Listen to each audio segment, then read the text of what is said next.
My name is Rahma, and I'm here to share just a bit about what we think is pushing the conversation forward, or some of the ideas going beyond the challenges we've highlighted as one of the areas we are looking at. How can these new narratives be seen in practice, and what are we doing ourselves as a collective? CRDD, together with the team at ACR, Ian is here. So I'm going to present a product of collective work and thinking over the past 2 years for some of us. Others have thought about it for the last 5 years, others from 98, others from 2020. So just know this is a long process of thinking about this concept. So together with Wachira, we have a short introduction to this concept. I'm sure since you arrived, you've heard about pastoralists as high reliability professionals and networks. But then the bigger point is pastoralists as a critical infrastructure. So our intention is just to introduce the concept, a little bit about the origin, tell you how we have been working on this concept, figuring it out for ourselves, of course supported by the theory and the ideas of how it's been applied elsewhere, and some of the evidence we have from the ground. In our case studies, you can see we are working in Isiolo, Marsabit, and southern Ethiopia. And where is this evidence leading us, and what are some of the ideas or evidence? What can we say about this concept, and how do we see it working in practice, and hence some ideas for action research you hear about later. So I'll start with that, and Wachira will come in and do a quick introduction to how we find out who these people are. Because you will be asking me, I'm sure, in the middle, are all pastoralists high reliability professionals? You may wonder, which infrastructure is this? Is it the lap set one, or is it the, let's try and go through this together. So you're invited to this reflection of how we are looking at this. So sort of like an inspiration that we draw, and we hope you can think through this with us. So this idea has its origins in the control room operators, people who study management. Emery Rowe, who was here recently with us, and colleagues working in California, thought about these large infrastructures, water supplies, gas operations. Like, they are broad infrastructural projects that require system approaches. I think that is not new to any of you, but there are different real-time actions that are required to keep this system going. And there are critical moments when this system needs to be held together. It cannot collapse. So that's the idea. I'm just giving you some snippets of where the idea originates, but it's also about the real-time skills they apply in those big grids and national transmission systems of water, of gas, of electricity. Think about it that way. The marine port operations, there are people on those on the systems to press on. Others are supposed to put in some inputs. Others are supposed to connect the different people working together. And there is also the management process. So this is where this original idea comes from. And you can read more about this from the reading list. So if you read that little blog we shared, these are some of the ideas. So what is this high reliability then in this idea of this critical infrastructure? There is this continuous, safe delivery of this service.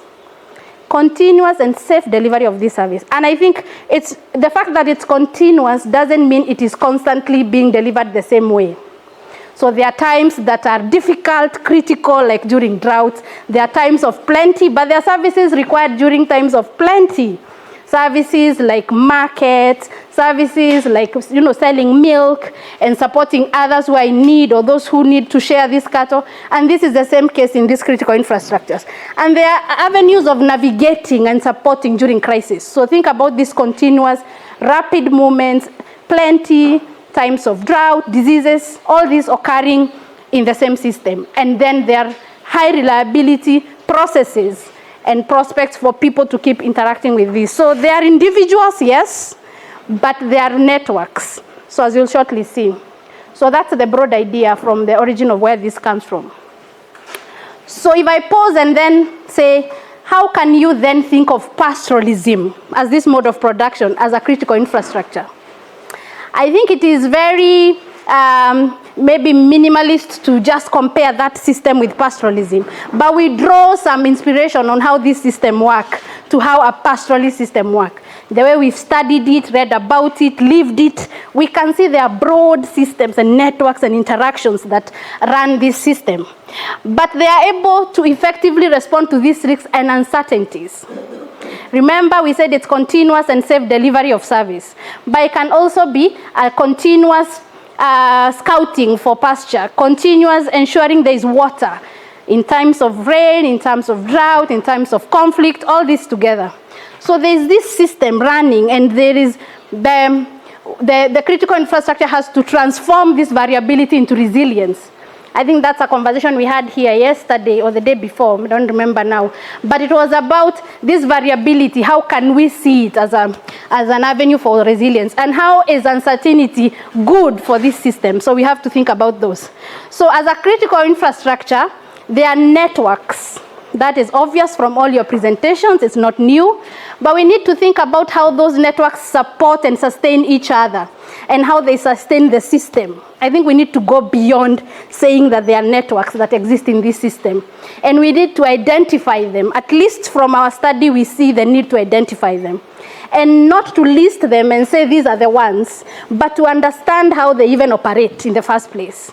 Because there are intricate ways in which these networks form.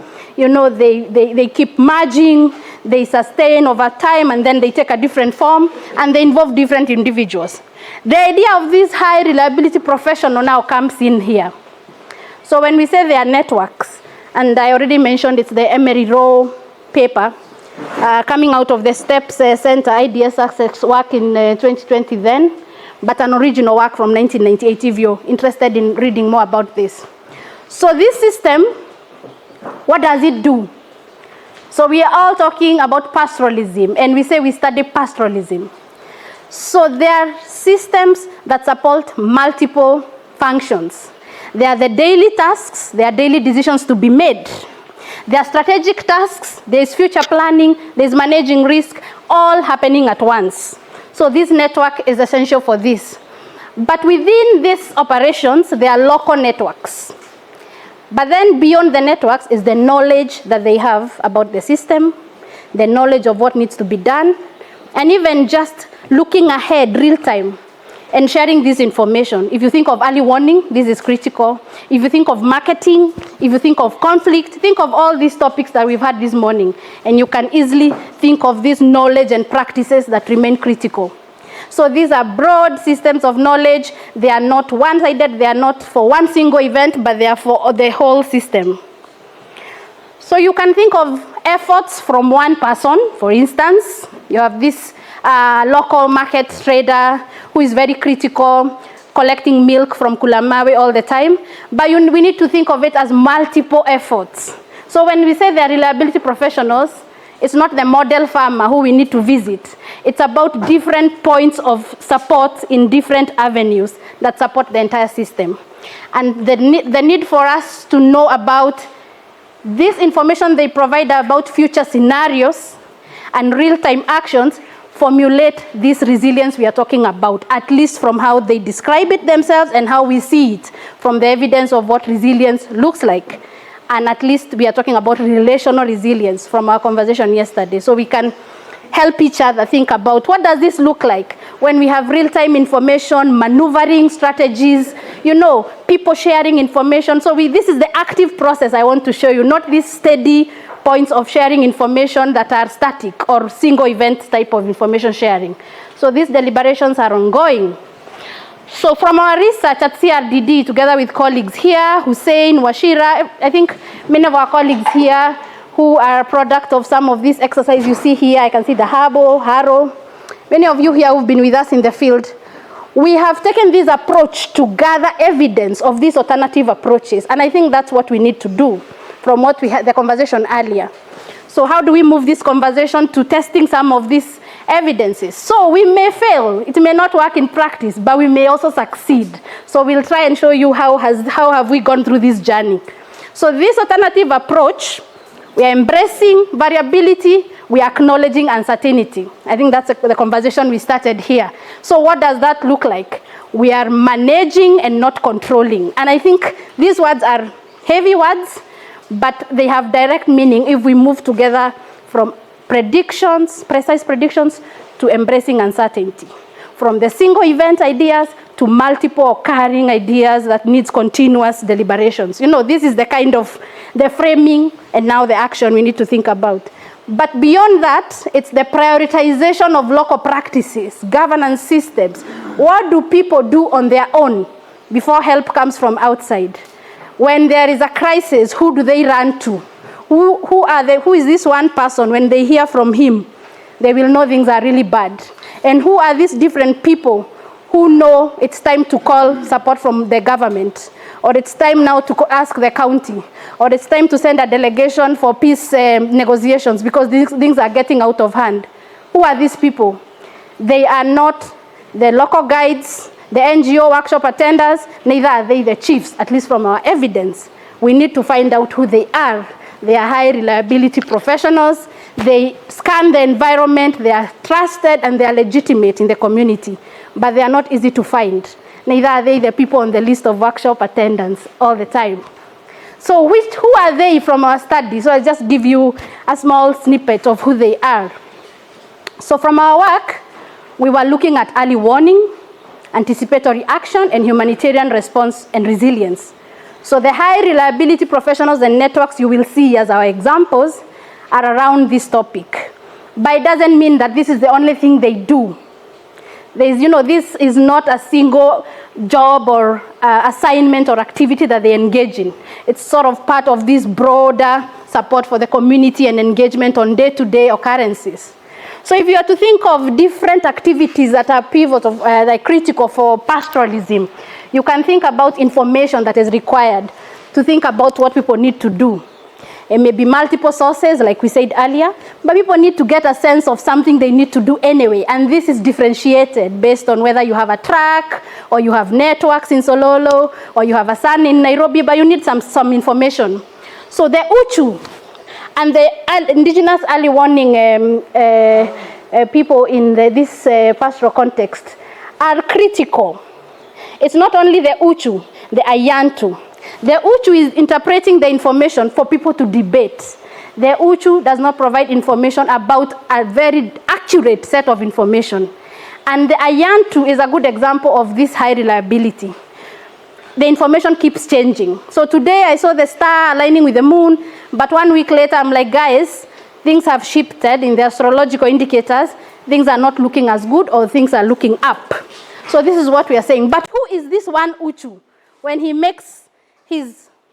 pronounces himself on this, is he based in Ethiopia for the cross-border people? Is he someone who lives in Marsabit? Who is he? And how will you know that? Wachira will tell us who they are, how you can know who they are. If you think about pasture and water, critical decisions, daily decisions on where people need to go for pasture and water. And this is about, if you don't have water here, who is the person who can help us? Maybe most of the young people need to go and find pasture. Who are the people we can we can send out? So we have the youth scouting for pasture. We have water managers, managing locking and unlocking wells for local people's use, but also outsiders coming, getting water, managing this moral economy when it is very dry and people from Sericho are coming into Kulamawe. A critical well is in Kulamawe. How is that managed? And why is he entrusted even with the money? And who is this person? And what else does this person do to ensure this water supports everybody? And the other word is, why do they think that he has the fairer understanding of the landscape? If you think about markets, because pastoralists are not only doing this for themselves, it's like a mode of production. Who are these women groups that have organized themselves? And who is this woman who is leading them and navigating this complex cooperative bookkeeping, challenging how these milk collection points need to be done, linking with the herders, training about milk hygiene? How does this work in practice? And how do they connect with external markets? And what are the challenges they face, and how do they resolve them on their own or with support from outside? Think of shopkeepers during crisis who offer credit in these areas. So we found a shopkeeper who keeps a book, some of the interesting evidence, and then people would collect food supplies from this person, or also deposit some money when they are. And when the cash transfers come, the women who also are cash transfer beneficiaries would come and pay off their credit and take the balance, or negotiate how they are going to pay this off in future if they don't have such sources. So these are some examples to help you think about who they are. And then you can work back and say, oh, so what are these characteristics that are emerging out of this data? You can call them principals. What processes do they go through? Which networks are they embedded in? You can ask these questions. So I'll share some of those that we find from our study. So one of the interesting things is this knowledge and skills. And I think it is not just knowledge and skills, it is also about the ability to transform this variability into forms of stability that work for the people over time or in different times. So when there is a disease outbreak, which knowledge and skills are needed and required, and what do these high reliability people offer? So then, which are these networks they're embedded in? I think these individuals have different groups of people they work with. There are different resources that are required. They are not all self-sufficient. They know who to call when they need something. So for instance, if they need 2,000 shillings because they need to buy something, they know where they can quickly call and have that community 2,000 shillings here. Or they also know pooled resources where they exist. And there's also long-term relationships that go beyond these individual interactions. So they're embedded in networks, and you'll see shortly how you can think of these networks. And I'm sure there are other ways you can share with us how to think of these networks. But most importantly, it's how the system works. That is one of the reasons why we think there's this new narrative about, do we even know how the system works? What would be effective humanitarian assistance look like in pastoral areas? Is it different from the farmer communities and the fisher folk? Is it different for Sololo and for Moyale and for Ethiopia? I think it goes beyond a mode of production. It can even be context specific. It can be about flexibility. It can be about very many aspects of how local systems operate and the strength of networks and accessibility. So many issues there. So therefore, they can look at the real-time problems and then draw on the different resources available. And that doesn't mean the resources are always there. So it's this idea of improvising even when there is a problem. So we can think about it as even in times of scarcity, there are times of improvising. So what about taking knowledge into action? I think that's the last comment Ian made here from our last session. So since we know these are the issues, how do we transform that into action? I think the ability to name an action and others deliberate on what they need to do is, I think, what makes them reliable. That people need to move, there's conflict. People need to organize, people need to call for help, or people need to call for assistance for certain groups. That's why they're important there. Or certain markets need to change, or some shopkeepers just realizing that for their shops to survive beyond this serious drought, they need to link differently to the different groups. They are flexible, dynamic, and adaptive, and these are characteristics we find are some of the important ones when you think of humanitarian assistance or resilience in these areas. So that's some of those principles. So if we go further and think about the networks, you can find them around these core functions. And they can go beyond those core functions. They can be connected to private sector. You can look at them across the border because that's very critical for pastoralism. It's transboundary. And when you think about how these networks are formed, you can think of the spaces of deliberation. You had that earlier. It's not so much that they know everything, but there is these spaces where people share different sets of information, and there is the ability to even trust certain sources based on their knowledge, history, memories, and how they're respected. So you can also say there's a bit of trust, there's a bit of respect from these external networks. And I've already mentioned how they go cross-border, and they are not occurring on their own.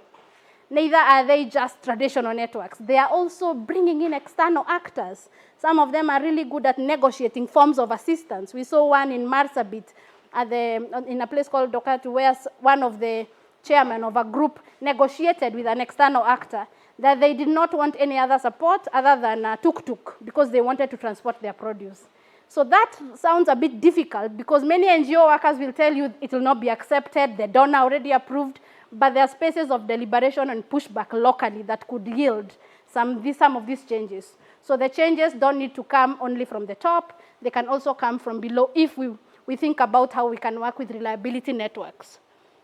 The idea of pattern recognition and scenario formulation is very critical because it also means that these dynamic spaces require different sources of information, they require a bit of flexibility. So I think the fact that we were talking earlier about predictive mechanistic triggers is an example of why we need to think about formulating scenarios because they keep changing and there are different options for this. So, Wachira, these are some of the high reliability professionals and networks. Here, this van is our popular van. In one of those dusty roads, when you're heading back, you see a van going back and forth, and there's no other means of transport. Let's start there. So we are not talking about multiple sources. Okay, there could be 2 or 3, but this is the most preferred. So shortly, you will realize not everybody who owns a van is a high reliability professional. But there could be Wachira, who is a bit, as alongside your milk and the 200 shillings you pay, he also allows you to take in your goat. He offers you facilities when you are unwell. So there is this interaction and relationship. Goes back to relational resilience. It's resilience beyond this bouncing back. It's about how people draw on networks and forms of assistance, broader moral economy. The person here, this photo was taken by Hussein. Hussein, this is Jarso. Is it Jarso or it's someone else? This is Jarso alongside in Giricho, southern Ethiopia. One of the guys we met transporting milk from different households all the way to the highway in Moyale so that I can go to the market. But there is a reason why they prefer Jarso. So there are many motorcycles on this highway, but Jarso is the one who is able to deliberately pull this milk together, but they also send him with their cash. He brings back supplies of flour from Moyale, and they can also, support them to buy a goat from them because he has some more money as a businessman. So there is this interaction of trust that is built, and many more here. And if you think of the donkey carts and the owners, they are critical for water transportation, and this is very critical in these areas. We can chat more about this when we go through these groups. But I'd like to sum up and say, so if we were to think of a reliable system, what are some things that we need to think about? So the first one is this ability to respond to this risk and uncertainties. And it's also about taking advantage of those opportunities. So pastoralists have this knowledge over years of knowing what to do when rains fail. As you heard earlier, it is not new that the rains will fail. Pastoralists know that there are droughts, there are times of, there are times of drought. It is not a new occurrence, but the problem is when the droughts persist and they become severe. So they have this knowledge of managing these uncertainties.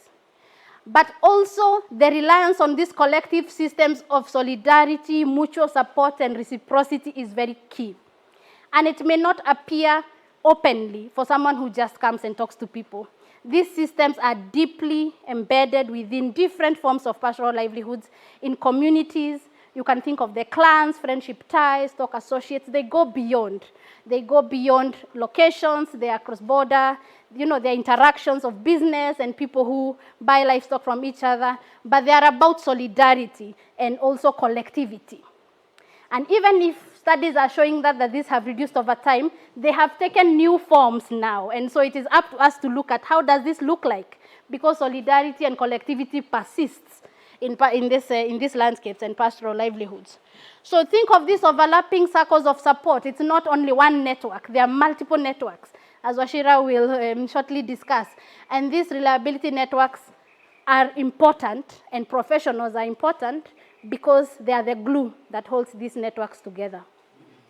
So think of the individuals working within these networks, maneuvering different decisions and challenges, and it may not always work in practice. Remember, sometimes some decisions are harder to make, sometimes some decisions they make don't work, but they are critical for keeping and holding this system together. So finally, one of the final slides I have here are about how now we can take this thinking, and we'll have a little chance in the afternoon to think about resilience and humanitarian action as the two broad topics. So if we were to view pastoralism as a form of a critical infrastructure, which is contained in these social support systems and these networks of high reliability professionals working and sustaining these systems, how can we then better support the system? One of the questions we were asking. That's the first part. And then how do we learn from this dynamism? So it's not so much what we need to do and bring, but how we work from below, and someone added within.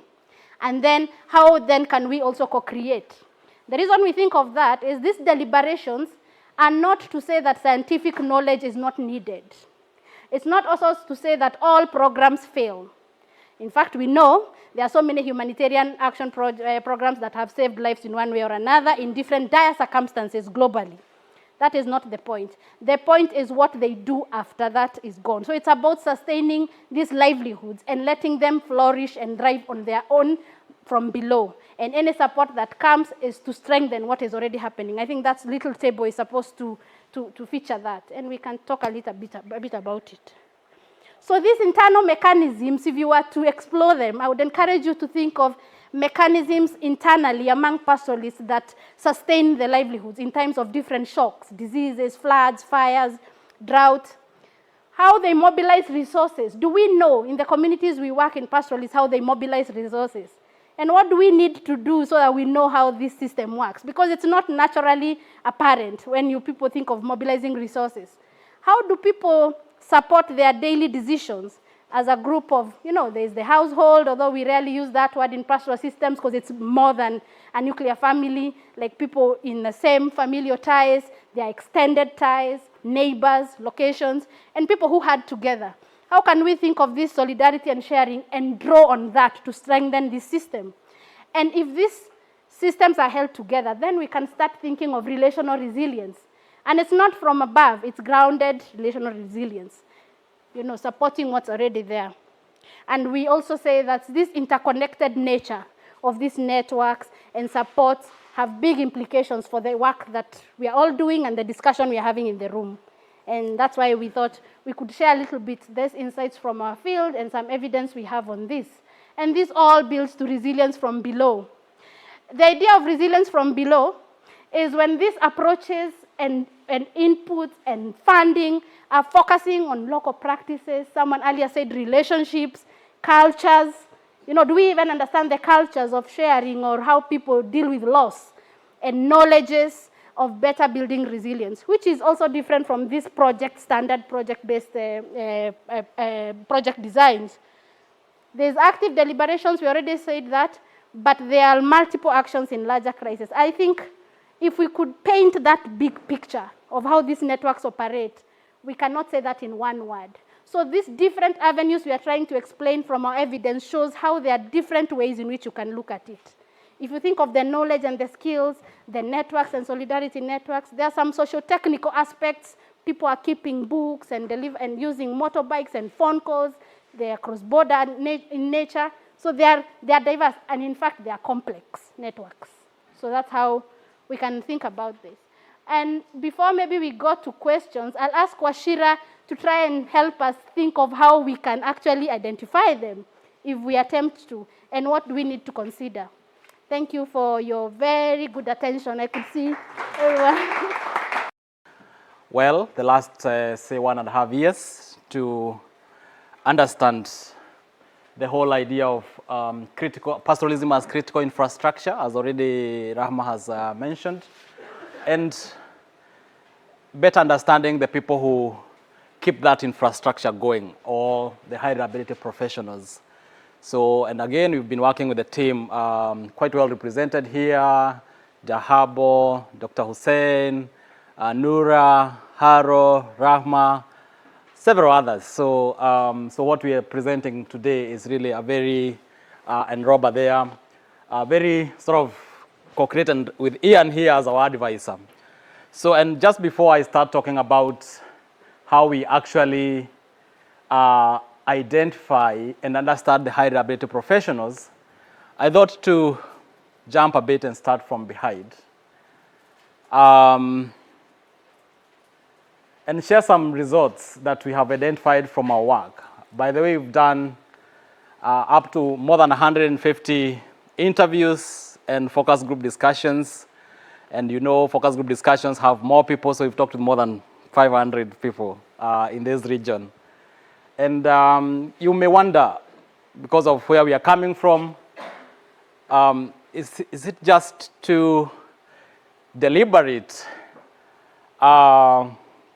or unjustified focus and emphasis on resilience from below, communities? Where is all that coming from? Of course, we did start with a hypothesis that communities, networks, certain people are extremely important if we are to think about alternative narratives and ways of doing things. But when you look at this table, I don't know whether you can see it from behind, we talked with different people to try and understand the level of influence of the people within their networks through sort of a scoring mechanism. And after so many actors came out, we were able to categorize those ones into either what we can call community, men and women and youth living in these areas, what we can call government, be it the national government, the county government, what we can call NGOs, bringing together the local NGOs, the international organizations, private actors, and others, including religious organizations and things like that. So after a scoring process that was done by communities themselves, we did a bit of summation of those scores of influence, and we were almost surprised to see the big disparity about what the people thought are the most influential people when it comes to response to drought, with a very specific focus to the recent drought. And you can see out of the activities that we did, the people who fell in the community, or rather the score that fell in the community gap was 206, representing 47% of the entire sort of work. And this was closely followed by government at 17%, right? So 47%, the level of influence of those within the community bracket, followed by government at 17%, followed by NGOs at 23%. I thought to just emphasize that point to bring us back to the whole idea of why are we talking about resilience from below? And we'll come back to that. So, as I mentioned, we have employed diverse, especially qualitative methodologies to understand this whole idea of high reliability professionals and pastoralism as critical infrastructures. And that has included numerous interviews, numerous focus group discussions, and group interviews. And if you recall well, the choice of that methodology is really based on understanding of resilience as relational, not as an engineering, bounce back, mechanical way of things. So it has needed us that we talk with people, we understand, we analyze what we are getting, and go back there and really still try to understand better. But one of the very sort of pivotal method we have used to understand high reliability professionals better is what we call the net map. And the net map is not a new method for collecting data. It has been there, some time, especially starting in the 1990s when we talked about, bringing the last first, the works of Robert Chambers, and trying to do some participatory methodologies to see who are the people who are key influencing certain outcomes. So the NetMap, therefore, is a tool for mapping complex situations. Rahma has mentioned about this a lot. And it's based on interviews to help people to understand and improve situations influenced by various actors. And therefore, networks assist in identifying the actors in a network, then understanding their connections, assessing their influence, and determining their goals. And there are several ways that we can do net mapping. The first one being a more sort of, strong quantitative approach that involve social network analysis, and you can use some, software to see who are the actors, what are their levels of influence, and what are their goals, and how can that be sort of moved to a certain direction. Then the other one is really the more, participatory rapid, analysis type, that are undertaken in a lot of the work that we do, including development programming. So, but for us, we adopted a rather hybrid approach that brought together the more, quantitative and the more qualitative approaches, therefore bringing together people through semi-structured interviews and focus group discussion, and then understanding from their narration who they are, who are the people they work with, exploring their levels of influence and their goals. And this has really involved considering the participants to be involved, and that's really what we call a case. What are we interested with? Is it conflict situation? Is it drought situation? Is it the management of the range? What are the participants to be involved in that particular conversation? And how are the actors interlinked? Rahma has mentioned very well that a key characteristic of highly rehabilitated professionals is that they work in a network. So asking ourselves how are those ones interlinked, and then exploring what is their level of influence.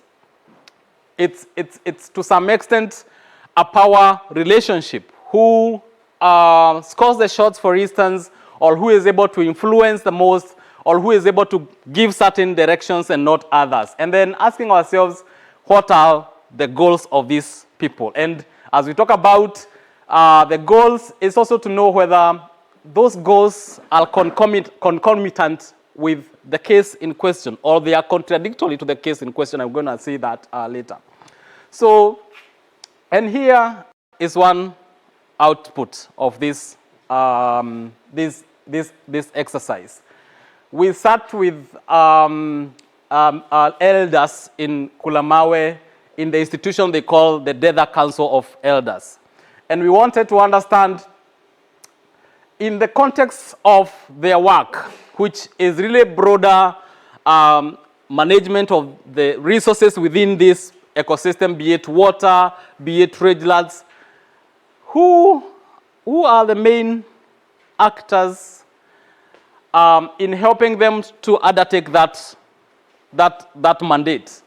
And what are their level of influence? And what are their goals? And I can just speak. Of course, you can see it's very messy. It's really complicated. And that's what Rahma just mentioned about the sort of the network nature of high rehabilitated professionals. From the Kulamawe Data Council, you can see that they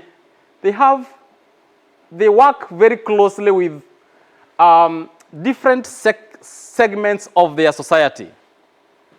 They do work with elders, they work with women, they work with youth, they work with what is called the Borana Council of Elders. They work with other herders, including from other counties. They work with other herders from the same county. They work with other herders involved in management of water. We've talked about the Rua and all sorts. Then they also work with people that we can categorize as government, be it guys in NDMA, be it people in the county government. Then they work with other international organizations or other organizations like FAO. I think they work with organizations such as MIDP and the likes. And when we tried to explore the relationship, then as you can see demonstrated here, it's a lot like give and take. It's a lot not one-way kind of relationship. It's a lot of knowledge sharing, resource sharing, and some sort of interactions, irrespective of which actors that we are talking about. And then we went through a very participatory sort of scoring process with some bottle tops, and we would do a sort of a scoring that determined who are the most influential people in that relationship. And often they would start with themselves, really meaning that in as much as they may not be regarded as a high rehabilitated professional because some of them are institutions, they play a critical role in that network. So you'd see, for instance, here they become the center of focus, and they had a score for themselves that was really not just arbitrary, but quite discussed kind of process. And then they would give different people. You would see there the women coming in very strongly with a score point of 4. the youth coming with a very strong point of view. We had a very interesting conversation here about the Borana Council of Elders, which we actually thought was very, very, very instrumental in that process. But, they decried the whole politicization of that institution today. And then talked about the influence of the politicians, other organizations. Here we had an interesting one with the NRT, for instance, but they scored quite lowly. And when we explored why, they did talk about the fact that the goals do not seem to be concomitant with their goals of land management and conservation. So, so then we therefore did a lot of this with quite a number of people and quite a number of institutions, just to try and see, especially in the context of a crisis, such as the 2020-2022 drought, who are the actors that come in between pastoralists and death, for instance. Like they just disrupt that thing that has been prophesied about pastoralism coming to an end. They just break that circuit. And that's what led us to the results that we got. And we found that different sort of segments of the community of pastoralists play a very sort of important role. Of course, following this categorization of clusters, of this information in broader clusters around community, government, NGOs, private sector, and others. And then one level of analysis included a summation of this course, and that's result of part of the work that we did with some of these groups. And then following here, clearly we were not able to conclusively identify the high reliability professionals, because you would see there are different people, different institutions that, for instance, get the same scores, but that doesn't necessarily mean that they are high reliability professionals. So it involved that we do new routes of data collection and analysis, and that's what has enabled us to sort of identify people or actors that we think are actually high reliability professionals. And I think that's what we'll get to in the next stages with Rahma. We have identified quite a number of them, right? Like, based on interviews and discussions, they often don't think they are something interesting. But people think these are the people who actually came in between us and death. So yeah, I think that's what I thought to share. And we'll take the conversation forward in the afternoon. Thank you so much again for your attention as well.